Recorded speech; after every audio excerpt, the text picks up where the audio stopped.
자, 학원에서 민법 강의하고 있는 이동건이라고 합니다.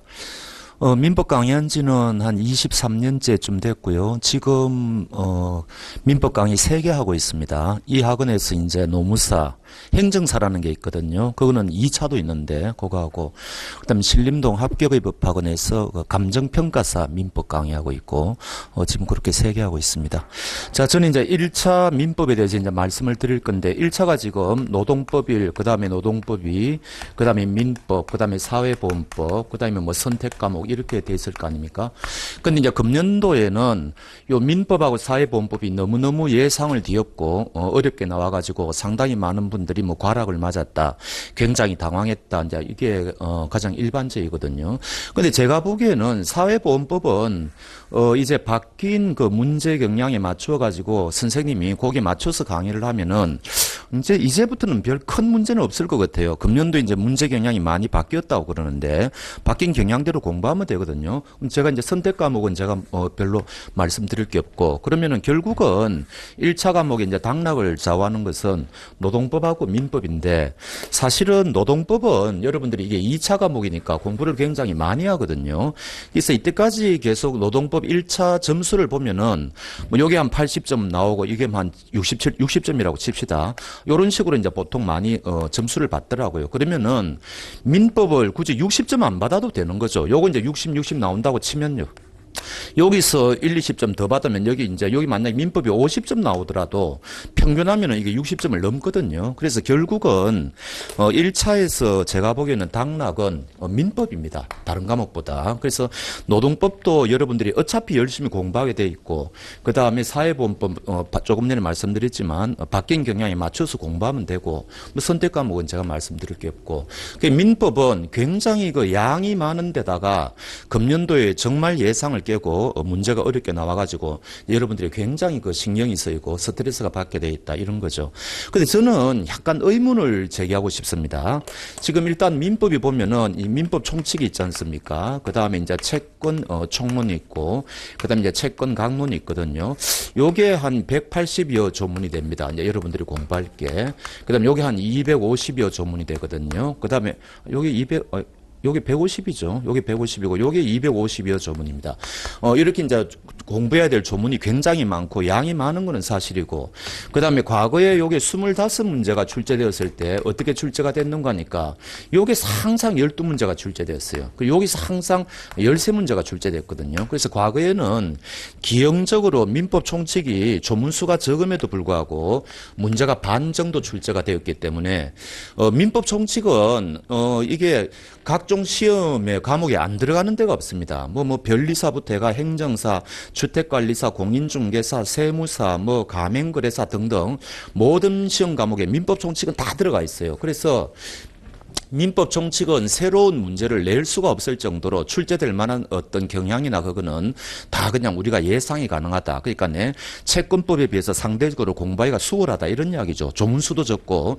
그래서 옛날에는 거기서 문제가 반점 나왔으니까 공부하기가 굉장히 편했거든요. 근데 이제 요번에 이제 40문제로 금년부터 바뀌었잖아요. 근데 여기서 15문제가 출제되었어요. 그 다음에 여기 채권 총론에서 10문제가 출제되었고요. 그 다음에 채권 강론에서 요게 15문제입니까? 그럼 40문제 맞죠? 그래서 이제는 요게 이제 채권법에서 전체 25문제 나와가지고 이제는 이제 균형을 맞추게 된 거죠. 민법 총칙보다는 채권법이 훨씬 더 많이 출제됐다, 이런 겁니다. 근데 금년도에 왜 그렇게 문제가 어려웠다고 다들 말씀드리는 거 하니까, 난이도를 분석해 보면은, 이거는 이제 제가 보는 난이도가 아니고 공부를 평범하게 했을 때 여러분들 기준에서 이제 보는 난이도인데, 난이도 하라는 거는 여러분들이 어지간히 공부하신 분들은 다 맞출 수 있는 그런 수준입니다. 민법 총칙이 11문제예요. 분석을 해보면. 그 다음에 채권 총론이 한 3문제거든요. 그럼 채권 강론이 8문제예요. 그러니까 요 다 합하면 요게 22문제인데, 요 22문제는 어지간히 그냥 평범하게 공부하신 분들은 맞출 수 있는 그런 수준의 문제가 출제가 된 겁니다. 그럼 22문제를 맞추면 몇 점을 받을 수가 있느냐? 55점 받아요. 그러면은 여러분들이 민법에서 55점 받는다는 것은 다른 노동법에서 그 이상을 받기 때문에 충분히 커버가 가능해요. 그래서 금년도에 다들 이 민법이 너무너무 어려워서 나는 민법 때문에 떨어졌다 뭐 이런 말씀들을 많이 하시는데 냉정하게 분석해 보면 그렇지 않다는 거죠. 저는 민법 때문에 떨어졌다고는 보지 않습니다. 사회보험법에서 과락을 받았다든지 그런 게서 떨어진 분들이 더 많았지. 그래서 민법은 항상 그래요.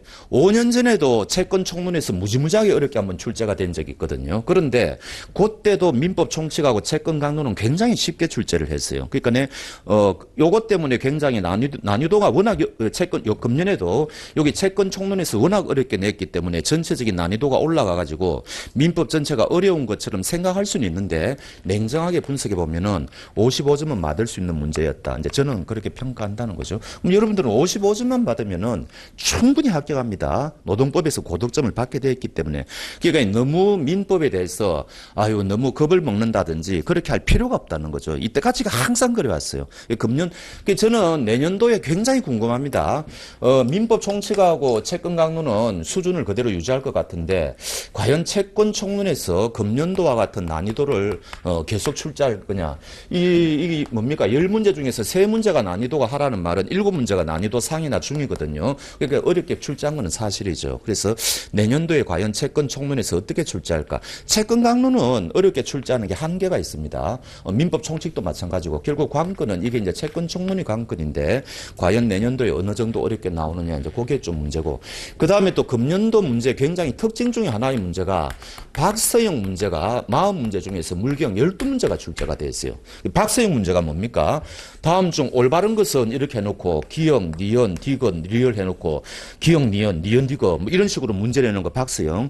이게 작년까지는 박서영 문제가 거의 출제가 안 됐는데 금년도에 놀랍게도 40문제 중에서 12문제가 박서영 문제였단 말이죠. 그럼 이거는 뭘 뜻하는 거니까 하나라도 정확하게 모르는 게 있으면 틀린다는 이야기입니다. 그래서 그런 부분에서는 문제가 어렵게 된 건 사실이죠. 그래서 내년도에도 박서영 문제가 어느 정도 출제될지 저는 굉장히 관심거리인데 최소한 10문제는 출제하지 않을까 이제 저는 그렇게 예상하고 있습니다.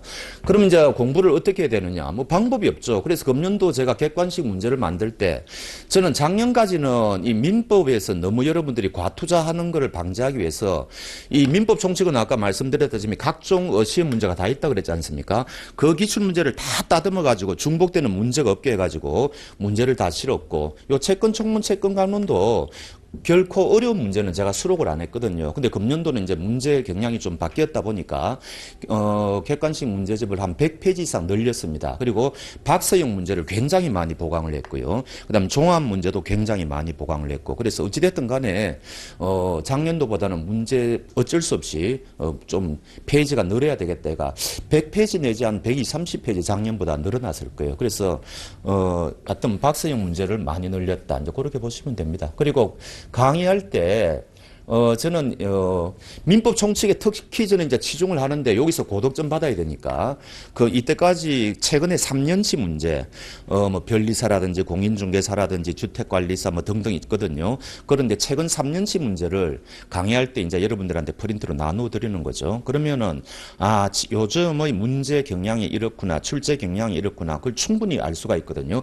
그게 굉장히 중요합니다. 그리고 기존 합격생들도 그게 굉장히 도움이 많이 됐다고 이제 말씀들을 많이 하시고 그래서 강의할 때 그렇게 할 것이고 그 다음에 내일 만약에 다음에 강의를 하면 저번 시간에 강의한 거 복습도 하고 그 다음에 강의 시작할 때는 가장 핵심적인 거 정리를 하고 그래서 금년도에도 민법 시간수를 제가 좀 많이 늘려달라 그랬거든요. 그래서 좀 한 6시간인가 늘어난 것 같은데 그 정도 하면은 민법 때문에 떨어졌다 뭐 이런 말은 나오지 않을 것 같아요. 그러니까 여러분들이 너무 민법 때문에 스트레스를 많이 받을 필요는 없다는 이야기죠. 그리고 마지막으로 조문의 중요성을 절대로 간과해서는 안 됩니다. 조문 자체를 묻는 문제가 의외로 많이 나와요. 의외로. 이거는 틀려서는 안 되는 문제거든요. 우리가 고득점을 한다는 것은 쉬운 문제를 틀리면 안 되는 거죠. 그래서 항상 법이라는 것은 조문에서부터 시작하는 거니까 항상 여러분들이 저는 기본 강의할 때 조문집을 따로 이제 저는 하는데 제 강의를 기본 강의 못 들으신 분들은 조문집이 없을 거니까 어떤 형태로든 조문을 어떻게 뭘 하시든 구해가지고 마시고 항상 조문 위주로 공부하는 습관을 기르셔야 됩니다. 그러면 기본 점수는 맞게 돼 있어요. 거기다가 이제 중요 판례를 조금 더 얹으면은 한 50점은 최소한 받게 돼 있거든요. 그래서 너무 민법에 대해서 스트레스를 너무 많이 받으시지 마시라. 이제 그렇게 말씀드리고 싶습니다. 자, 이 정도로 하고 민법에 대한 소개를 마치겠습니다. 예, 춥고 오늘 뭐 시국이 하수상한데 와주셔서 정말 감사합니다. 마치겠습니다. 네.